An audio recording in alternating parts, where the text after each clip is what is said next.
अस्सलाम वालेकुम। इस वीडियो में हम माइक्रोसॉफ्ट विजुअल स्टूडियो को डाउनलोड और इंस्टॉल करेंगे और उसके बाद नेक्स्ट स्टेप में हम MySQL को डाउनलोड और इंस्टॉल करेंगे और उसके बाद नेक्स्ट स्टेप में SQL सर्वर मैनेजमेंट स्टूडियो को डाउनलोड करेंगे, जिसकी मदद से हम अपने वर्क बेंच को कंट्रोल कर सकते हैं या मैनेज कर सकते हैं। ठीक है, तो मैंने अपना गूगल क्रोम ओपन करके रखा हुआ, तो सबसे पहले हम यहाँ पे सर्च करेंगे विजुअल स्टूडियो। ठीक है, तो ये सबसे पहली वेबसाइट आएगी, इसको हमने ओपन कर लेना। ठीक है, एक होता है विजुअल स्टूडियो कोड, जिसका आप ये आइकन देख सकते हैं। ठीक है, एक है माइक्रोसॉफ्ट विजुअल स्टूडियो या विजुअल स्टूडियो हम उसको बोलते हैं सिंपल। ठीक है, तो यहाँ पे हम वेबसाइट पे क्लिक करेंगे विजुअल स्टूडियो पे। ठीक है, और ये आपको टॉप पे डाउनलोड का ऑप्शन दिख रहा होगा। ठीक है, यहाँ पे आपने क्लिक करना है और उसके बाद आपने यहाँ डाउनलोड्स के सेक्शन में आ जाना है और यहाँ पे आपको 3 वर्जन मिलेंगे या 3 डिफरेंट किस्म की कैटेगरीज मिलेंगी, कम्युनिटी, प्रोफेशनल, इंटरप्राइज। ये दोनों पेड है। ठीक है, ये आप ट्रायल वर्जन पर ही यूज़ कर सकते हैं और हम कम्युनिटी वर्जन को डाउनलोड करेंगे क्योंकि ये लिखा भी हुआ है स्टूडेंट्स के लिए और open source, contributor and individual. ठीक है, इसको हम डाउनलोड करेंगे यहाँ पे और ये डाउनलोड होना स्टार्ट हो गया। ठीक है, तो क्योंकि मैंने ऑलरेडी ये करके रखा हुआ है विजुअल स्टूडियो। ठीक है, तो मैं इसे यहाँ से कट करता हूँ, कैंसिल कर देता हूँ और यहाँ इस पर क्लिक करूँगा। ठीक है, तो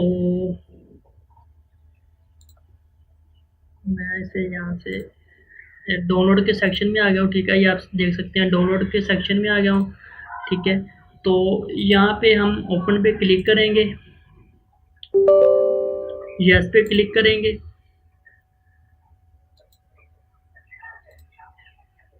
कंटिन्यू पे क्लिक करेंगे। ठीक है,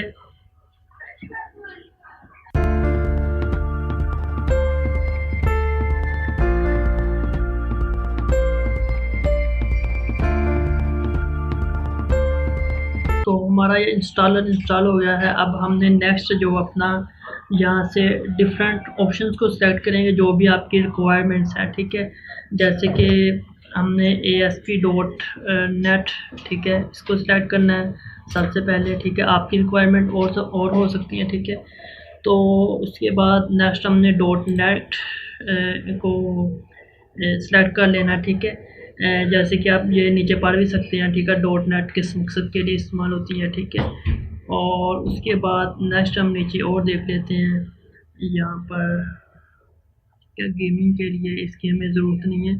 ठीक है, तो ये वाले हमने 2 ऑप्शन सेलेक्ट कर लेने हैं। ठीक है, और उसके बाद हमने यहाँ पे नीचे आना है, यहाँ से नीचे हम देखेंगे .NET। ठीक है, इसको हम सेलेक्ट कर लेंगे .NET फ्रेमवर्क और उसके बाद .NET पोर्टेबल लाइब्रेरी, इसको हम सेलेक्ट कर सकते हैं या अगर आप करना चाहें तो कर सकते हैं, नहीं तो इसकी ज़रूरत नहीं है। ठीक है, और उसके बाद हम नीचे मूव करेंगे तो .NET 4.8, ठीक है, इसकी भी हमें ज़रूरत नहीं है। ठीक है, अगर आप ये भी करना चाहते हैं कर सकते हैं, नहीं तो इसकी भी ज़रूरत नहीं क्योंकि ये मेमोरी कंज्यूम करेंगे। ठीक है, इंडिविजुअल कंपोनेंट, ठीक है, यहाँ से आप इंडिविजुअल कंपोनेंट को यूज़ कर सकते हैं, जैसे कि जिस चीज़ की आपको यहाँ पे मतलब कि आप अगर आप एक बार इंस्टॉल भी कर लेते हैं तो आप दोबारा मॉडिफाई करना चाहते हैं तो कर सकते हैं, इसकी टेंशन लेने की ज़रूरत नहीं है। ठीक है, तो आपको अगर यहाँ से लगता है कि आपकी कोई ज़रूरत है, यहाँ पे कोई आपको मॉड्यूल ऐड करना है, ठीक है, तो आप यहाँ से सिलेक्ट कर सकते हैं। ठीक है, यहाँ से आप लैंग्वेज सेलेक्ट कर सकते हैं। ठीक है, इंस्टॉलेशन लोकेशन है, ये इसकी ज़रूरत नहीं है, इसको चेंज करने की ज़रूरत नहीं है। ठीक है, तो यहाँ से आप चेंज कर सकते हैं, या आप देख सकते हैं क्या हमें ये इस चीज़ की रिक्वायरमेंट है, आप उसको सिलेक्ट कर लें। ठीक है, और यहाँ से आप मॉड्यूल को सिलेक्ट कर सकते हैं, जैसे कि ASP.NET को इंस्टॉल करना है और .NET डेस्कटॉप को इंस्टॉल करना है और फर्दर उसमें जो प्रीवियस वर्जन्स हैं उनको अगर करना चाहते हैं तो आप यहाँ पे आ सकते हैं। ठीक है, तो अब मैं यहाँ पे इंस्टॉल पे क्लिक कर दूँगा, इंस्टॉल। ठीक है, 8.1 तकरीबन GB का ये हमारा सेटअप रेडी हो गया है जो कि अब इंस्टॉल होगा। ठीक है,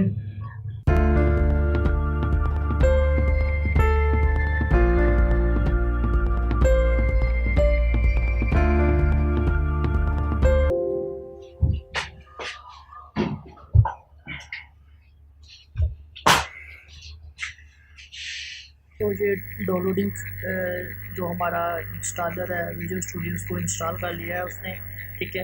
तो हम यहाँ पे स्किप दिस पार्ट नो पे क्लिक करेंगे, ठीक है। तो यहाँ से आप अपना थीम वगैरह सेलेक्ट कर सकते हैं जो भी आपको अच्छा लगता है, लाइट वीडियो जो भी, ठीक है।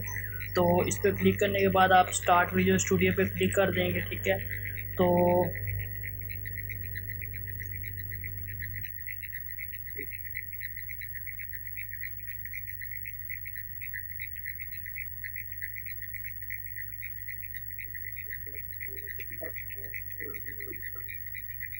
हमारे सामने ये विजुअल स्टूडियो ओपन होके आ गया है, ठीक है।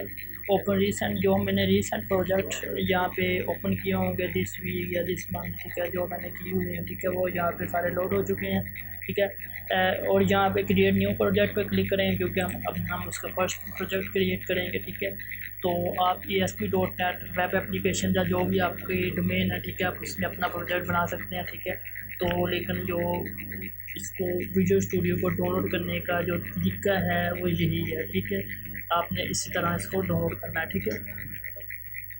तो यहाँ पे हम इसका फर्स्ट प्रोजेक्ट क्रिएट कर सकते हैं, ठीक है। तो यहाँ से मैं विंडो फॉर्म्स का प्रोजेक्ट क्रिएट करूँगा। आप जो मर्जी क्रिएट कर सकते हैं प्रोजेक्ट, जैसे कि ASP.NET या C# या जो भी जिस भी लैंग्वेज में करना चाहते हैं, एंड्रॉयड में। तो लेकिन जो विजुअल स्टूडियो को इंस्टॉल करने का तरीका है वो इसी तरह है। और मैं आपको एक और चीज़ बताऊँगा कि अगर आपने कोई चीज़ मॉडिफाई करनी हो तो वो आप किस तरह कर सकते हैं। तो सबसे पहले मैं आपको प्रोजेक्ट क्रिएट करके दिखा देता हूँ, ठीक है। तो यहाँ पे मैं लिखूँगा फ्रेम, ठीक है। तो जैसे ही मैं फ्रेम लिखूँगा तो यहाँ पे आ जाएगा विंडो फॉर्म्स ऐप.NET फ्रेमवर्क, ठीक है। यहाँ पे नीचे C# विंडो और डेस्कटॉप, ठीक है। इसको सिलेक्ट करेंगे, नेक्स्ट पे क्लिक करेंगे तो यहाँ से ये बाय डिफ़ॉल्ट, ठीक है, विंडो फॉर्म ऐप है, ठीक है। तो इसको मैं डेस्कटॉप पे जल्दी के रख लेता हूँ। ये एक ऑलरेडी प्रोजेक्ट बना पड़ा है, ठीक है। तो मैं इसे यहाँ से डिलीट कर देता हूँ जो पहले से बना हुआ, ठीक है। तो मैं यहाँ से दोबारा लोकेशन को सेलेक्ट करता हूँ, डेस्कटॉप पे जाऊँगा, ठीक है। सेलेक्ट डेस्कटॉप, आप इसका नेम चेंज कर सकते हैं, ठीक है। तो क्रिएट पे क्लिक करें, बाकी बाय डिफ़ॉल्ट रहने दें, ठीक है। क्रिएट पे क्लिक करेंगे, ठीक है। तो ये देखें ये दोबारा क्रिएट हो गया, ठीक है। वही फोल्डर वही नेम से, ठीक है, क्योंकि मैंने ये चेंज नहीं किया था। तो यहाँ पे आप अपना प्रोजेक्ट स्टार्ट कर सकते हैं, ठीक है। उसके बाद यहाँ पे हम आएंगे व्यू में, ठीक है। यहाँ पे हमें मिलेगा टूल बॉक्स, ठीक है। तो यहाँ पे हमें डिफरेंट किस्म के जो buttons, text fields, list box, यानी कि बहुत यानी सारे हमें यहाँ पे कंपोनेंट्स मिलते हैं जिनको हम इसमें यूज़ कर सकते हैं। तो फ़र्ज़ कर ले मैं यहाँ पे एक बटन लेता हूँ, तो ये मैंने बटन लिया है, ठीक है। तो इसको मैं सिंपल अब एग्जीक्यूट करता हूँ। जैसे मैं स्टार्ट पे क्लिक करूँगा तो ये हमारा बिल्ड होना स्टार्ट हो गया, ठीक है। यहाँ पे आप नीचे देख सकते हैं, ठीक है। तो कुछ टाइम लगेगा।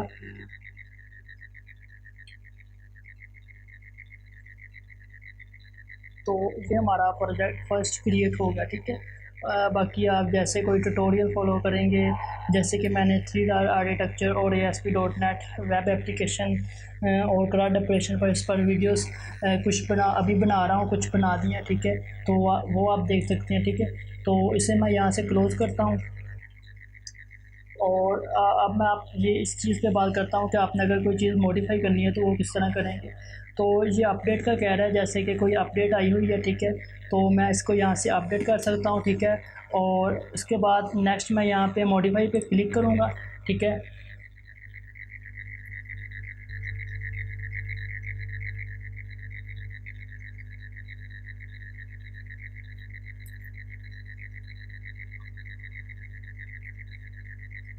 तो यहाँ पे आके आप अपना मॉडिफाई कर सकते हैं, जैसे कि मैंने .NET फ्रेमवर्क डेवलपमेंट टूल इसको सेलेक्ट करना था, ठीक है। तो इसको मैं सेलेक्ट कर सकता हूँ। और टारगेटिंग विंडो कम्युनिकेशन SQL, ठीक है, इनकी ज़रूरत नहीं है, ठीक है। तो इसके बाद नेक्स्ट .NET ये वाला हम सेलेक्ट कर लेते हैं dot net framework 4.81 development tools, ठीक है।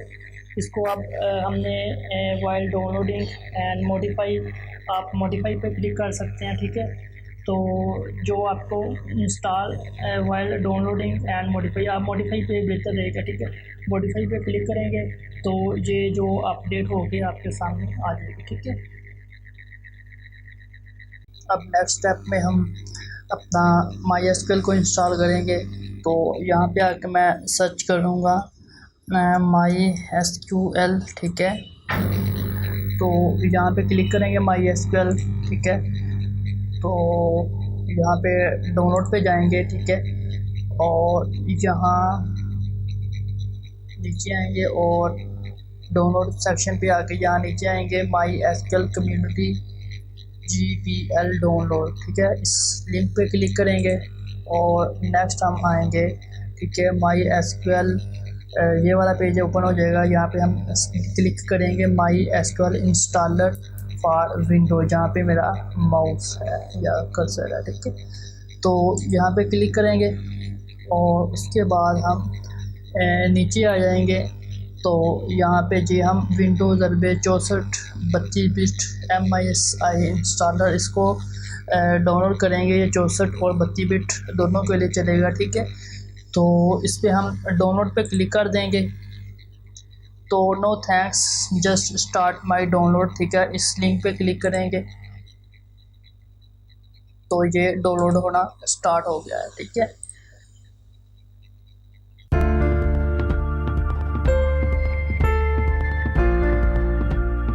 और ये MySQL हमारा डाउनलोड हो गया है, सॉरी। तो अब हम ये वाला जो आइकन नज़र आ रहा है इस पर क्लिक करेंगे, जो हमें इसकी लोकेशन पे ले जाएगा जिस पे जगह पे ये जाकर सेव हुआ है हमारे पीसी में। तो ये डाउनलोड वाले सेक्शन में यानी कि सेव हो जाता है, ठीक है। तो यहाँ पे मैं क्लिक करूँ तो ये MySQL इंस्टॉलर ही आएगा, ठीक है। तो यहाँ पे डबल क्लिक करेंगे तो कुछ देर इंतज़ार करना पड़ेगा। यस पे क्लिक करेंगे,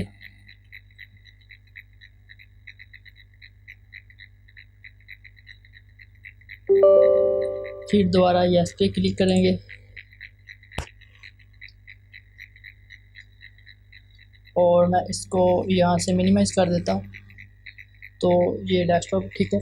तो आपके पास ये इंटरफेस ओपन होगा। तो कस्टम पे आपने क्लिक करना है, नेक्स्ट पे क्लिक करना है और यहाँ पे प्लस के निशान पे क्लिक करना है, MySQL सर्वर, ठीक है। तो ये प्लस पे निशान पे क्लिक करना और यहाँ पे आके ये जो ग्रीन एरो हाईलाइट हुआ है यहाँ पे क्लिक कर देना, ठीक है। इसी तरह एप्लीकेशन पे आना है, MySQL वर्कबेंच, ठीक है। इन सबको सिलेक्ट कर लेना, ठीक है। तो अगर आप कोई चीज़ यहाँ से गलती से सिलेक्ट होकर निकालना चाहते हैं उसे सिलेक्ट करके इस एरो पे क्लिक कर सकते हैं, सॉरी इस एरो पे क्लिक कर सकते हैं, ठीक है। तो यहाँ पे MySQL शेल अगर आप करना चाहते हैं तो जैसे कि CMD होता है इस तरह, ठीक है। तो आप ये सिलेक्ट कर सकते हैं, ठीक है। मुझे लगता है इसकी मुझे ज़रूरत नहीं है। तो अगर आपको ज़रूरत है तो आप यहाँ से इसे सिलेक्ट करके इसे एरो पे क्लिक कर सकते हैं, ठीक है। नेक्स्ट पे क्लिक करेंगे और दोबारा फिर नेक्स्ट पे क्लिक करेंगे, ठीक है। You still have warning with your selected path, और you sure you want to continue, no, ठीक है। तो यहाँ से आप इसका पाथ सेलेक्ट कर सकते हैं अगर आप चेंज करना चाहते हैं, ठीक है। तो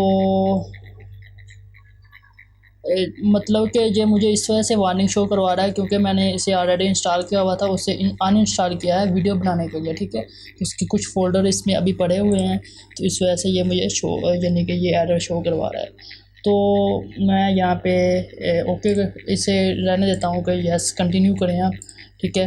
तो ये इंस्टॉल होगा, ठीक है। तो ये यानी कि रेडी हो गए हैं। एग्जीक्यूट पे क्लिक करेंगे तो यहाँ पे हमें कुछ देर इंतज़ार करना पड़ेगा।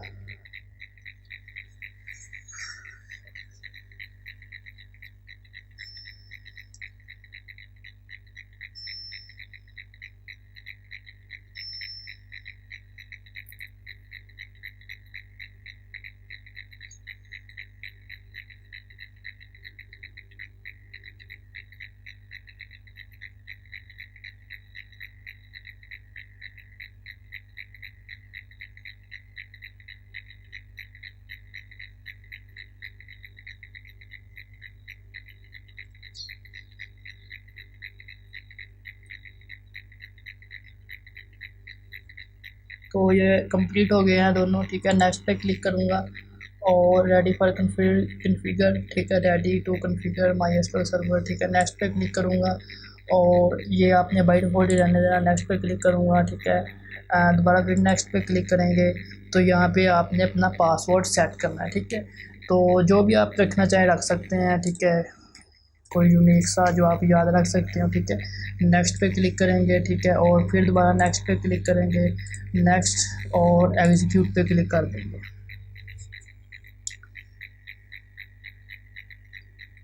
इंतज़ार करना पड़ेगा कुछ के, ये सारे यानी कि कन्फिगर हो रहे हैं सेटअप्स, ठीक है।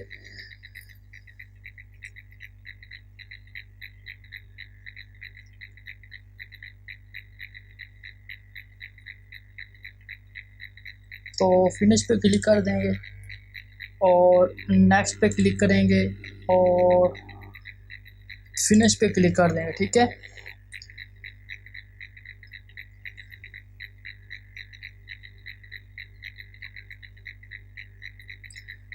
तो ये हमारा माई एसक्यूएल वर्कबेंच यानी कि इंस्टॉल हो गया। तो आप यहाँ पे क्लिक करेंगे तो यहाँ पे जो आपने पासवर्ड दिया था वो देने के बाद, ठीक है, ओके पे क्लिक करेंगे तो ये आपको लॉगिन कर देगा, ठीक है। यहाँ पे आप अपनी क्यूरीज वगैरह लिख सकते हैं, ठीक है। तो इसको हम यानी कि मैनेज करने के लिए हम एसक्यूएल सर्वर मैनेजमेंट स्टूडियो को यूज़ करते हैं। तो अब मैं उसको डाउनलोड कर लेता हूँ, ठीक है। तो गूगल क्रोम ओपन करता हूँ, ठीक है। तो यहाँ पे सर्च करूँगा एसक्यूएल सर्वर मैनेजमेंट स्टूडियो, ठीक है। यहाँ पे क्लिक करूँ और ये सबसे पहली वेबसाइट आएगी download SQL server management studio SSMS, ठीक है। तो इस पर क्लिक करेंगे, ठीक है, और नीचे आएंगे, ठीक है। तो यहाँ पे download SQL server management studio इस पर क्लिक कर देंगे, ठीक है। इस पर जैसे ही क्लिक करेंगे तो ये डाउनलोड होना स्टार्ट हो जाएगा, ठीक है। तो ये यहाँ पे डाउनलोड होना स्टार्ट हो गया है। तो मैं इसे डाउनलोड वाले सेक्शन पे ले जाता हूँ। तो यहाँ पे हमें कुछ देर इंतज़ार करना पड़ेगा।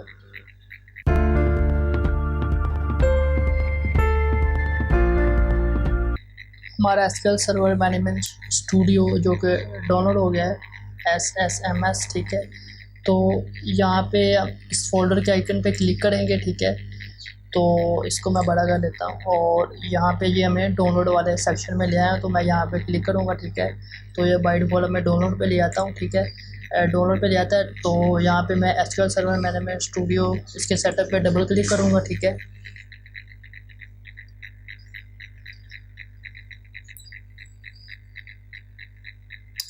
और यहाँ से इसे मैं मिनिमाइज़ करके डेस्कटॉप पे ले जाता हूँ, ठीक है।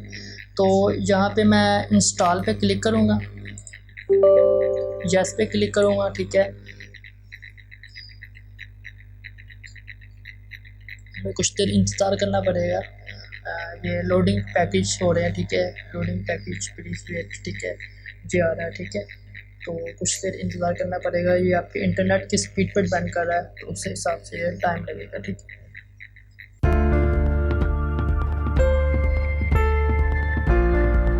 सक्सेसफुली इंस्टॉल हो गया, ठीक है। तो यहाँ पे क्लोज पे क्लिक करेंगे।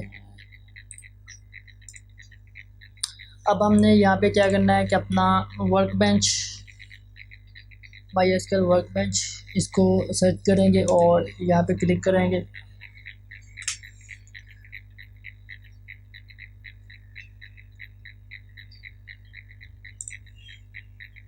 सॉरी, इसको नहीं हमने करना था, एसक्यूएल सर्वर मैनेजमेंट स्टूडियो इसको सर्च करना था, ठीक है।